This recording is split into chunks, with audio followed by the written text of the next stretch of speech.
Belong students, welcome to CBKYS। इस video में हम लोग रेक्टिफिकेशन ऑफ एरर्स का एक क्वेश्चन डिस्कस करेंगे। सेट 1 और सेट 2 जो लोग नहीं देखे हों उनसे रिक्वेस्ट है कि वो लोग पहले सेट 1 और सेट 2 देख लें। उससे रेक्टिफिकेशन से रिलेटेड बहुत सारी चीज़ें उनकी क्लियर हो पाएंगी। सेट 2 में हमने एक क्वेश्चन डिस्कस किया था और साथ ही साथ एक क्वेश्चन होमवर्क के लिए भी रखा था। ये 2015 का क्वेश्चन हमने डिस्कस किया था सेट 2 में, और हमने कहा था कि ये ऑनर्स 2014 में क्वेश्चन आया है, इसको आप लोग कोशिश कीजिएगा, ट्राई कीजिएगा। सिर्फ डिस्कशन सुनने से चीज़ें क्लियर नहीं होती, जब तक हम लोग खुद से ऑन कॉपी उसको रिकॉर्ड करके नहीं देखते, लिख कर नहीं देखते, तब तक ये चीज़ें पूरी तरीके से आपको क्लियर नहीं मिलेंगी।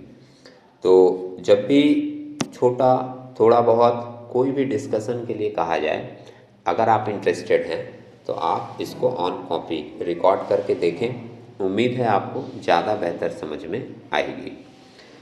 जो लोग नहीं किए होंगे उनके लिए मैं ये क्वेश्चन डिस्कस कर रहा हूँ। जैसा कि हमने लास्ट सेट में भी कहा था कि अगर नहीं हो पाएगा या गलत होगा तो इस डिस्कशन के साथ हम लोग नेक्स्ट वीडियो में मिलेंगे। तो 2014 का ये क्वेश्चन है, एक बार सम्स पढ़ के देख लेते हैं। The trial balance of Mr. A.K. Roy did not tally as on 31st/3/2014 and it has been tallied with the help of suspense account। तो ये लाइन आपको समझ में आ गई होगी जो लोग सेट 1 सेट 2 देखे होंगे, कि हमारा जो रेक्टिफिकेशन है वो after preparation of trial balance है, और इस केस में हम लोग वन साइड एरर में सस्पेंस अकाउंट शब्द का प्रयोग कर सकते हैं। The following errors were detected as a result of checking in the books of account। तो जब बुक्स ऑफ अकाउंट को देखा जा रहा था तो कुछ गलतियां सामने आई हैं, एक एक करके हम लोग देखते हैं। फर्स्ट नंबर में लिखा है an item of purchase of ₹351 was entered in the purchase book as ₹35 and posted to the supplier account as ₹51। देखिए, जब भी हम लोग गुड्स खरीदते हैं, परचेज होता है, यहाँ पे लिखा है एक आइटम परचेज किया गया। आपकी जर्नल अगर बहुत स्ट्रांग है तो आपके दिमाग में इसका जर्नल बन जाएगा कि जब हम लोग गुड्स खरीदे हैं तो एंट्री बनेगी purchase account debit to supplier account, या सप्लायर को हम लोग क्रेडिटर्स भी लिख सकते हैं। तो purchase account debit to supplier account होना चाहिए था 351, लेकिन ये बोल रहा है कि परचेज बुक में हमने दिखा दिया 35, मतलब कम दिखा दिया। कितना कम दिखा दिया? 351 में आप माइनस करोगे 35 तो आपको मिलेगा 316 रुपया। 316 आपने परचेज में कम दिखा दिया। और सप्लायर अकाउंट में दिखाया है 51, तो सप्लायर में भी दिखाना चाहिए था 300, आपने दिखाया है 51, मतलब सप्लायर में भी कम दिखा दिया। कितना? 300 रुपया। तो लाइन सिंपली इंडिकेट कर रहा है कि आपका परचेज अकाउंट भी कम हो गया होगा और आपका सप्लायर अकाउंट भी कम हो गया होगा। रेक्टिफिकेशन करने के लिए सिंपली आप क्या करोगे, इन दोनों अकाउंट को बढ़ा दोगे। तो कहने के लिए तो ये सिंपली बोला जाता है कि आप ये दोनों अकाउंट को बढ़ा दो, रेक्टिफिकेशन हो जाएगी, मगर अकाउंट्स में कौन से अकाउंट को बढ़ाने के लिए किस साइड का प्रयोग किया जाता है ये भी आपके नॉलेज में होना चाहिए, तभी आप इसको बढ़ाकर सही जगह पर दिखा पाओगे। जैसे मैं आपको एक शॉर्ट में बता दूं कि जिन अकाउंट का डेबिट बैलेंस होता है उनको बढ़ाने के लिए हम लोग डेबिट साइड में रिकॉर्ड करते हैं, और जिन अकाउंट का क्रेडिट बैलेंस होता है उनको बढ़ाने के लिए हम लोग क्रेडिट साइड में रिकॉर्ड करते हैं। परचेस का डेबिट बैलेंस है, इसको बढ़ाना है तो हमको 316 रुपये से परचेस को डेबिट करना होगा, और क्रेडिटर्स का या सप्लायर का क्रेडिट बैलेंस होता है, उसको बढ़ाने के लिए हमको 300 रुपये से सप्लायर को क्रेडिट करना पड़ेगा। इससे ये एडजस्टमेंट सही हो जाएगी, रेक्टिफिकेशन हो जाएगी। लेकिन एक बात और ध्यान में रखना होगा कि परचेस को डेबिट करने के बाद और सप्लायर को क्रेडिट करने के बाद अगर डेबिट और क्रेडिट का अमाउंट मैच नहीं किया तो जितने का डिफरेंस होगा वो सस्पेंस अकाउंट लिखकर वो डिफरेंस कंप्लीट करना पड़ेगा। अब देखते हैं एक बार इसके सॉल्यूशन में क्या एडजस्टमेंट एंट्री मेंशन किया है। यहाँ पर आप देख रहे हो in the books of mister A K Roy rectifying journal entry mention किया है। ये पहले लिखा परचेज अकाउंट डेबिट 316, क्यों? क्योंकि परचेज घट गया था, इसको बढ़ा रहे हैं हम लोग। टू सप्लायर अकाउंट या क्रेडिटर्स अकाउंट कितने से? 300 से, ये भी 300 से घट गया था, इसको भी क्रेडिट करके बढ़ाया गया।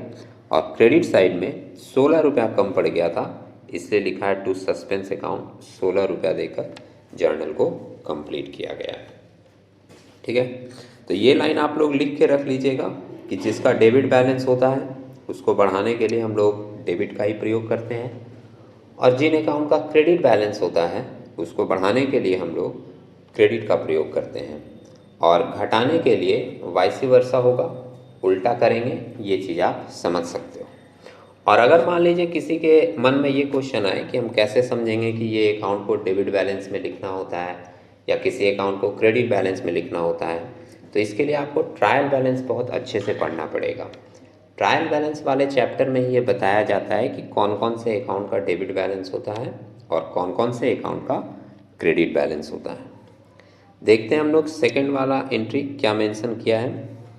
नंबर 2 में bills receivable from mister x ₹2500 was posted to the credit of bills payable account and also credited to the account of Mr. X. Bills हम लोग रिसीव किए थे मिस्टर एक्स से, तो जब हम लोग बिल रिसीव करते हैं तो बिल्स रिसीवेबल अकाउंट डेबिट किया जाता है, टू मिस्टर एक्स अकाउंट होना चाहिए था इसकी करेक्ट एंट्री। लेकिन ये बता रहा है कि हमने बिल्स पेएबल को क्रेडिट कर दिया और मिस्टर एक्स को भी क्रेडिट कर दिया। तो अगर बिल्स रिसीव किए हैं तो बिल्स रिसीवेबल डेबिट होना चाहिए। बिल्स पेएबल को गलती से क्रेडिट कर दिए हैं तो उसको भी हम लोग क्या करेंगे? डेबिट कर देंगे। अब देखिएगा इसके एडजस्टमेंट में मेंशन किया है बिल्स रिसीवेबल अकाउंट डेबिट, क्योंकि ये होना चाहिए 2500 से।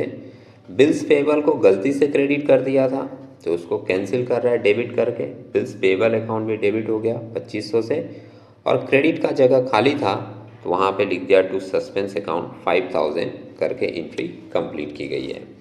ये लाइन मेंशन कर दें कि नरेशन वही हम लोग लिख देते हैं जो सम्स में जनरली दिया रहता है, बस लास्ट में नाउ रेक्टिफाइड वर्ड हम लोग इसमें मेंशन कर देते हैं। एक्स का नाम यहाँ क्यों नहीं आया? क्योंकि जब बिल रिसीव करते हैं तो उसकी simple journal entry, correct journal entry होती है bills receivable account debit to mister X account, मतलब उस पार्टी का नाम जिससे हम लोग बिल पाए हैं। सम्स में मेंशन किया था कि मिस्टर एक्स को क्रेडिट किया गया है, तो जिसको सही जगह पे पोस्ट किया गया उसके साथ हम लोग कोई भी एडजस्टमेंट मेंशन नहीं करते हैं। अगला एडजस्टमेंट देखते हैं नंबर 3 वाला। यहाँ लिखा है a sale of ₹1500 has been pass through purchase journal. Sale किए थे तो एंट्री होना चाहिए डेटर अकाउंट डेबिट या customer account debit to sales account. Sales credit होना चाहिए था, लेकिन इसने क्या किया, उसको परचेज समझ के परचेज बुक में रिकॉर्ड कर दिया। मतलब वो क्या कर दिया है, सेल के जगह एंट्री पास कर दिया purchase account debit to supplier account या क्रेडिटर अकाउंट। तो हम लोग सिंपली उसको कैंसिल कर देंगे। परचेस को डेबिट किया गया है, परचेस को क्रेडिट कर देंगे, कैंसिल हो जाएगा। उसने सप्लायर को क्रेडिट किया होगा, सप्लायर को डेबिट कर देंगे, कैंसिल हो जाएगा। सिर्फ कैंसिलेशन करने से ही बात नहीं होगी, फिर आपको करेक्ट एंट्री भी देना होगा। करेक्ट क्या होगा? The customer account has now however been correctly debited, और बोला है कस्टमर अकाउंट में सही रिकॉर्ड हुआ है तो उसके साथ हम लोग कोई भी छेड़छाड़ नहीं करेंगे। तो सिंपली करेंगे क्या, परचेस को क्रेडिट कर देंगे, कैंसिल हो जाएगा। सप्लायर को डेबिट कर देंगे, वो भी कैंसिल हो जाएगा। डेटर अकाउंट में करेक्ट रिकॉर्ड है, कुछ नहीं करेंगे। और सेल्स हुआ था तो सेल्स को क्रेडिट करना चाहिए था, तो सेल्स को हम लोग क्रेडिट कर देंगे। पूरा इसका रेक्टिफाइंग एंट्री कंप्लीट हो जाएगा। देखिए सप्लायर अकाउंट डेबिट किया, क्यों? कैंसिल कर रहा है। सेल्स अकाउंट क्रेडिट किया क्योंकि ये होना चाहिए। परचेज अकाउंट को क्रेडिट कर रहा है क्योंकि ये भी कैंसिल हो रहा है, गलती से डेबिट किया गया था।